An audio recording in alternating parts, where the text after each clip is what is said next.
soir. Aujourd'hui, dans À l'affiche, l'enfant chéri de la chanson française, Louane. Repérée dans un télécrochet, elle n'a que 16 ans lorsqu'elle est révélée au grand public dans La famille Bélier. Un rôle qui lui vaut le César du meilleur espoir féminin en 2015. Arrête de klaxonner à chaque fois, papa, on dirait un Mongolien. Moi aussi, je suis contente de te voir, mais on n'est pas obligé de partager notre bonheur avec tout le monde. Louane est depuis devenue une chanteuse reconnue aux centaines de milliers d'albums vendus, notamment Sentiment, son dernier opus. Elle est de retour au cinéma dans Marilyn et son juge, où elle donne la réplique à Michel Blanc. Pourquoi tu m'as pas rappelé? Mais tu vois pas qu'on a rien en commun là? Qu'est-ce que tu fais là? Embrasse-moi. Arrête là! Est-ce agréable d'être quitté? Non. En frappe-t-on son prochain pour autant? Je ne crois pas. Monsieur le Président, C'est monsieur le juge. je sais pas comment faire pour payer les dommages et intérêts. Pourquoi personne me donne jamais ma chance? Il y en a qui disent que la chance, ça se provoque. J'ai de la pression du monde sur mes épaules, là. Louane, bonjour. Bonjour, ça va? Merci, ouais, ça va très bien. Et vous? Très bien, merci. Parce que justement, vous avez une rentrée un peu sur les chapeaux de roue. La réédition de votre 4e album. On va parler de votre film Marilyn et son juge de Jean-Pierre Améris. Je crois aussi que vous avez votre fille qui a fait sa rentrée à l'école. Comment vous vous sentez? Est-ce que c'est un peu intense? C'est une grosse rentrée, ouais, c'est une grosse rentrée. Je suis en tournée aussi en même temps. Oui, c'est vrai. Donc c'est une grosse rentrée, mais ça se passe bien. C'est très, très cool. Que pour des bonnes nouvelles. Alors, je parlais de ce film, Marilyn et son juge. La dernière fois qu'on vous avait vu sur grand écran, c'était pour Les Affamés. Alors, c'était il y a 5 ans. Vous aviez envie de retourner vers le cinéma? Oui, j'avais hyper envie. Et honnêtement, quand j'ai lu le scénario, ça m'a vachement touchée, en fait. J'avais hyper envie d'avoir la possibilité de jouer ce personnage-là. Et puis, j'avais hyper envie de travailler avec Jean-Pierre et de jouer avec Michel. Donc, c'était incroyable comme expérience. Moi, j'ai besoin d'un chauffeur pendant 1 mois. J'ai de la conversation et je suis toujours de bonne humeur. Bah, évite la bonne humeur. Mais à quel moment ces deux notions atteignent une forme de symbiose? Qu'est-ce qui te fait rire? Symbiose. C'est quoi ce mot? Tu regarderas. Vous aimez quoi dans l'expérience du cinéma, justement? Qu'est-ce que ça vous apporte par rapport peut-être à votre métier de chanteuse? Je dirais que c'est particulier parce que sur ce film-là, j'ai vraiment découvert quelque chose de nouveau. Aujourd'hui, ce que j'aime vraiment dans le fait de jouer, c'est la liberté qu'on peut se prendre et avoir presque la sensation d'avoir comme une autre vie. C'est assez particulier. Faites-moi confiance. Quoi? Je connais peut-être pas grand-chose, mais je m'y connais en fille. Alors vous faites ce retour devant la caméra donc de Jean-Pierre Améris et vous jouez Marilyn. Alors c'est une serveuse haute en couleur au sens propre comme figuré. Elle a un look assez travaillé et sa rencontre avec un juge, on va dire bougon, déprimé, pas très engageant. Il va la prendre comme chauffeur par un hasard de circonstances après l'avoir condamnée au tribunal. Et là elle va prendre un autre chemin dans sa vie. Alors elle vous ressemble un peu, cette Marilyn. Elle a été un peu abîmée par la vie, elle a perdu sa maman, vous avez perdu vos parents. Vous vous êtes accroché à des choses que vous avez pu ressentir, vous, pour construire ce personnage? Pas particulièrement, parce qu'en fait, on a quelques points communs, mais on est très, très différentes. On n'a pas du tout la même vie, on n'est pas du tout nés de la même façon. Par chance pour moi, honnêtement. Au contraire, je pense qu'elle a quelque chose d'hyper naïf. Et je trouvais ça cool justement de jouer quelqu'un qui n'a pas beaucoup de recul. Et ce que vous avez aussi en commun, c'est que vous avez une joie de vivre communicative, une spontanéité. Vous gardez ça malgré les années qui avancent, le succès. Où est-ce que vous allez puiser cette joie de vivre? Dans les gens qui sont autour de moi, honnêtement. J'ai la chance d'être hyper bien entourée et je pense que si j'ai une joie de vivre aujourd'hui, c'est parce que je suis hyper bien entourée. Autant dans ma vie personnelle que dans ma vie professionnelle. T'as tout pour réussir, redresse la tête, saute la barrière. Je comprends pourquoi tu l'aimes beaucoup. Mais j'ai jamais dit ça. Ah ouais. Alors en face, je le disais, à l'inverse de la joie de vivre, il y a un juge alcoolique, lui aussi blessé par la vie, dépressif. Il est incarné par Michel Blanc. Comment s'est passé le travail avec lui, cet acteur confirmé que tous les Français connaissent? Quand on vous dit Michel Blanc, tout est hyper impressionnant tout de suite. Et sur un plateau de tournage aussi, ce qui est dingue, c'est que genre toute l'équipe était très Michel Blanc. Et en fait, pas du tout.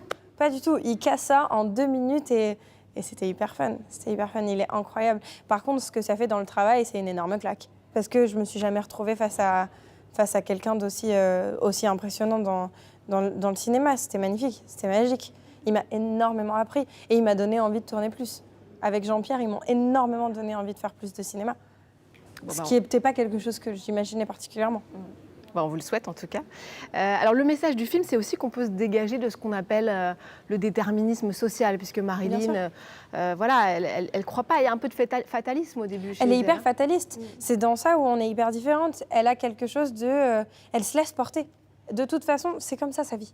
Et il n'y a rien de possible. Il n'y a pas de possibilité autre que la routine qu'elle a, qu'elle connaît et qui à la fois n'est pas de sa faute. Mais à la fois, en vrai, elle peut s'en sortir. Juste, elle ne le sait pas et elle n'a pas les clés. Et c'est cette rencontre-là qui va faire que... qu'ils vont se donner l'un l'autre, en fait, des clés pour se sortir de leur routine respective. Intéresse-toi, cultive-toi. Quand on veut, on peut. Ça aussi, c'est une phrase de riche. Hein. Donc les pauvres sont gentils, les riches sont méchants. Remarque, ça doit être reposant de penser comme ça. Et alors le personnage du juge lui dit ne sois pas un mouton, travaille notamment, sois curieuse. Vous avez toujours cru à ça parce que vous n'étiez pas non plus forcément prédestiné à rentrer sous la lumière, le feu des projecteurs, que ce soit au cinéma ou à la chanson, pas du tout. Vous avez toujours cru qu'à force de travail, vous alliez y arriver? Vous étiez Oui, déterminé? je pense que c'est un tout, c'est un peu de rencontre, un peu de travail, un peu de chance. Et je pense que c'est quelque chose qui s'applique complètement au personnage de Marilyn. Un peu de travail, un peu de rencontre, un peu de chance. À mes yeux, c'est le trio gagnant. Oui. T'arrêtes un peu avec ton parigot. Regarde-toi, on dirait Bella dans Twilight. Oh, ça va.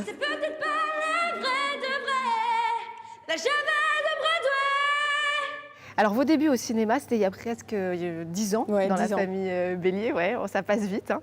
Plus de 7 millions d'entrées, un César du meilleur espoir à l'époque, vous n'aviez que 16 ans, vous prenez quand même la notoriété en pleine tête d'un coup. Ouais, mais on ne s'en rend pas compte à 16 ans de ce qui se passe. Mais justement, comment est-ce que vous aviez vécu ça? Et avec le recul, est-ce que vous aviez trouvé ça un peu violent ou Non. Ça va? Je ne l'ai pas particulièrement vécu de façon violente parce que je pense que j'étais hyper entourée, déjà. Et puis, je pense qu'on m'a vachement préparée, en fait.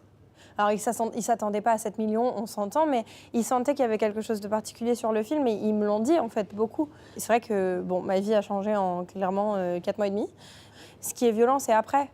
Une fois qu'on a vécu les choses, c'est de prendre le recul et de se dire, OK, en fait, maintenant, elle est où ma place? Et j'en ai fait plein d'albums. Mais non, mais c'est une question que, malgré tout, à 16 ans, il est peut-être plus difficile de résoudre. À 16 ans, on ne sent pas les choses. Ouais.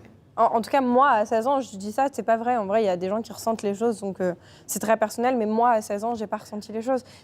Tout était léger. C'était cool. On me réveillait le matin en me disant que j'allais faire des interviews et que j'allais aller à la télé. Sécher les cours pour aller faire des interviews. J'étais plutôt contente, en vrai.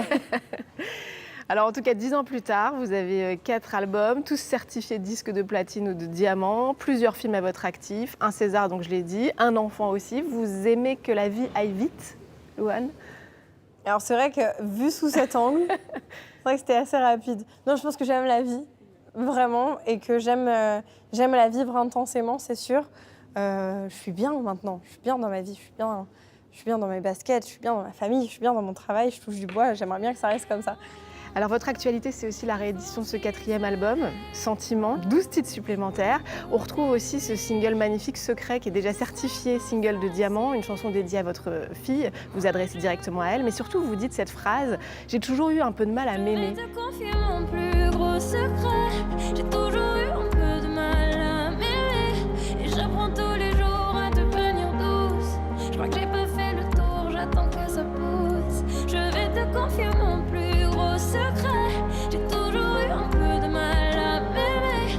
Maintenant ce que j'espère de tout mon cœur, c'est que toi tu feras pas la même erreur. Et c'est sans doute ce qui a le plus marqué vos fans. Pourquoi est-ce que vous pensez que cette phrase les a touchés autant? Je pense que c'est parce que c'est un sentiment qui est hyper humain. Alors que vraiment, il y a un an, on me pose la question et je pense que j'aurais répondu que j'écrivais cette chanson parce que je me sentais seule au monde. Ouais. Et en fait, je pense que c'est le fait que cette chanson parle autant aux gens. Je pense que ça m'a fait du bien à moi, parce que je me suis sentie vachement moins seule.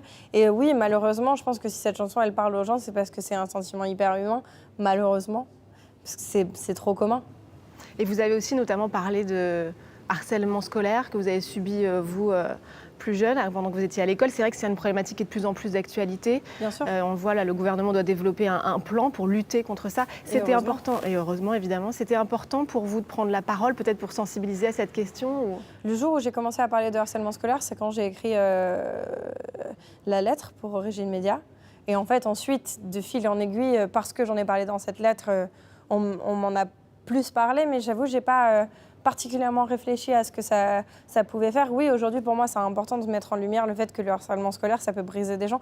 C'est dingue, j'étais sur Instagram hier et je voyais un monsieur qui était dans une manifestation contre le harcèlement, évidemment, qui avait une pancarte avec écrit harcelé au collège, encore sous médicaments à 64 ans. Donc oui, c'est plus que... Oui, c'est plus qu'un problème d'enfant. C'est plus qu'un problème d'enfant. Aujourd'hui, on ne peut plus dire à un enfant tout simplement « Oui, mais c'est pas grave, c'est des enfants, c'est pas méchant ». En fait, si, c'est méchant. Si c'est méchant, ça casse quelqu'un en deux et c'est très, très difficile à réparer. Donc c'est très, très important aujourd'hui.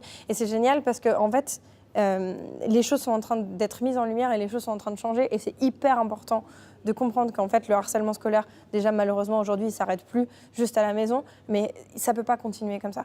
Quand on voit le nombre d'enfants qu'on perd en fait à cause du harcèlement, le nombre d'enfants qui vont mal et qui sont obligés de se retrouver en thérapie à 10 ans à cause de ce genre de choses, non, c'est atroce, c'est atroce, c'est atroce. Et pour terminer aujourd'hui, vous aimez, Louane? Ça dépend des jours. Comme tout le monde. Ça dépend des jours. Aujourd'hui, ça va. Aujourd'hui, on est sur une bonne journée. Ça revient à ce que je disais tout à l'heure, mais j'ai une bonne team et je me sens vachement...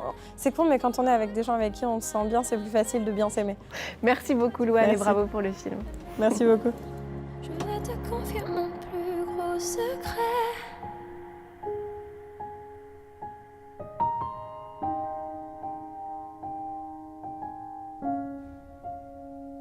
J'ai toujours